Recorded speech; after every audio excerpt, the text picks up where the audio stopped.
आप सब बच्चों को एक सूचना बताया जा रहा है और आज 23 मार्च है ना।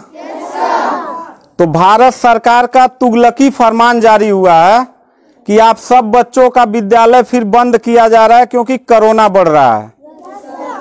शांत रहिए कि आपका विद्यालय आज से 31 मार्च तक विद्यालय बंद रहेगा, ठीक है। और आप सब लोगों को बताना चाहेंगे कि यही काम पिछले साल भी हुआ था कि एक हफ्ते के लिए लॉकडाउन किया जाएगा जब आपका एनुअल एग्जाम चल रहा था, और तब से लेके पूरा साल जो था वो विद्यालय बंद हो गया, जिससे आपकी पढ़ाई बहुत ज्यादा नुकसान हुआ। और इस साल जब विद्यालय खुला, आपने किताब कापी अपना सारा व्यवस्था कर लिया, तब हमारे तुगलकी फरमान जो हमारे सरकार हैं वो अब आदेश कर दिए कि अब फिर जो है कि ये विद्यालय फिर बंद होगा। माननीय योगी आदित्यनाथ महाराज जी, मैं आपसे पूछना चाहता हूं कि आप बच्चों के भविष्य के साथ और जो प्राइवेट अध्यापक विद्यालय में पढ़ा के अपनी रोजी रोटी कमा खा रहे हैं, उनके पेट पे लात क्यों मार रहे हैं? इन बच्चों के भविष्य के साथ खिलवाड़ क्यों कर रहे हैं?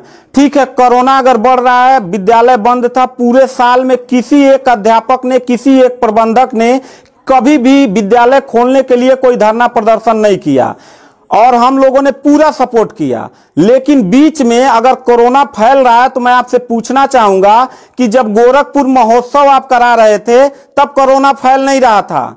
जब आप आके यहाँ पे इलाहाबाद के प्रयागराज में कुंभ का मेला लगवा रहे थे तब कोरोना नहीं फैल रहा था, जहां पे करोड़ों लोग स्नान करने गए। और अभी हरिद्वार में महाकुंभ का आयोजन आप करवा रहे हैं तब कोरोना नहीं फैल रहा है। बिहार में चुनाव हो रहा है तब कोरोना नहीं फैल रहा है। और विद्यालय जो बच्चों का सबसे देश की रीढ़ की हड्डी होते हैं, जिनकी बुनियादी शिक्षा, प्रारंभिक शिक्षा आप बिल्कुल बर्बाद कर दिए हैं पिछले 2 साल से, और अब जाके फिर लॉकडाउन आप लगा रहे हैं।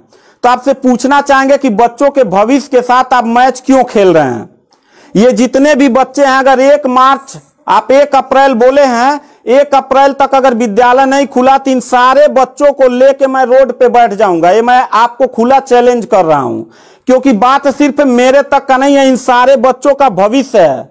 और इन सारे बच्चों का भविष्य आप लोग अंधकार में डाल रहे हैं। आप लोग खुद नहीं चाहते हैं कि देश का बच्चा पढ़े, पढ़ के कुछ लायक बने। आप लोग अपना जब रैली निकालना रहेगा, चुनाव रहेगा, तो कोरोना आपके पास नहीं रहता है। और जब आपको लगेगा कि आपके विपक्ष में लोग खड़े हो रहे हैं तो आप कोरोना का ड्रामा करा के विद्यालय को सबसे पहले आप बर्बाद कर रहे हैं।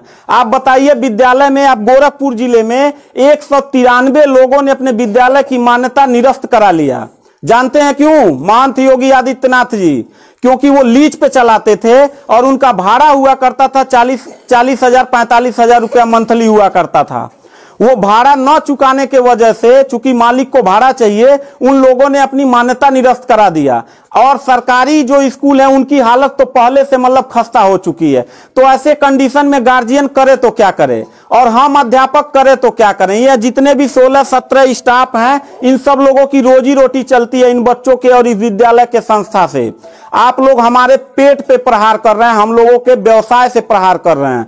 अगर आपको लग रहा है कोरोना है, ठीक है, विद्यालय बंद कर दीजिए, तो आप ये भी अपनी नियत को साफ करिए कि कुंभ का जो मेला, महाकुंभ का लगवाने वाले हैं, उसको भी कैंसिल कर दीजिए। और जो गोरखपुर महोत्सव और गोरखनाथ का मेला लगवा के आप ड्रामा करवा रहे हैं, वो भी बंद करवाइए। यानी आप खुद नियम का पहले फॉलो करिए, हम लोग नियम को फॉलो करने के लिए तैयार हैं।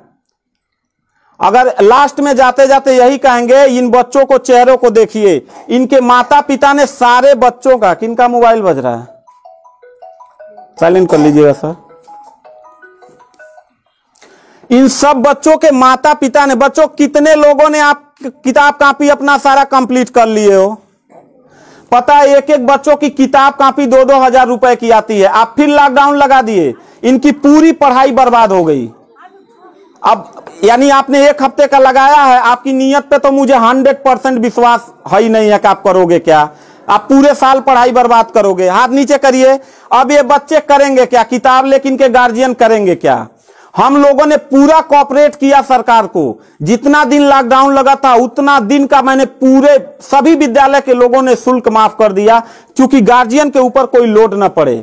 हम लोगों ने टीचरों को पेमेंट नहीं किया, क्योंकि हम लोगों ने जब फीस नहीं लिया तो पेमेंट कहां से करें।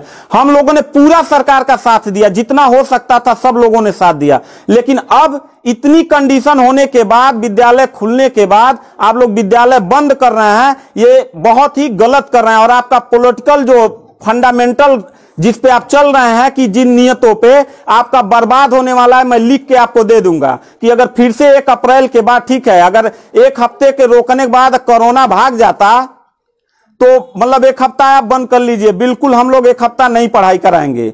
लेकिन अगर फिर साल भर का ड्रामा आपने किया तो निश्चित तौर पे याद रखिएगा कि तानाशाही उतना ही अच्छा लगता है जितना तानाशाह के अंत होने का समय ज्यादा दूर हो, और आपका समय बिल्कुल नजदीक आ गया है। तो मैं उम्मीद करता हूं कि आप ये काम बिल्कुल मत करिएगा। 1 अप्रैल के बाद अगर विद्यालय फिर से आप बढ़ाएंगे तो इन सब चेहरों को देख लीजिए और इनके गार्जियन को लेके, अपने पूरे स्टाफ को लेके जिले से लेके मैं प्रदेश लेवल तक धरने पे बैठूंगा। इस बात को याद रखिएगा, क्योंकि सवाल यहां सिर्फ मेरे रोजगार का नहीं है, मेरे जितने सहपाठी और जितने मेरे कर्मचारी लोग हैं और इन बच्चों के पढ़ाई का भविष्य का सवाल है।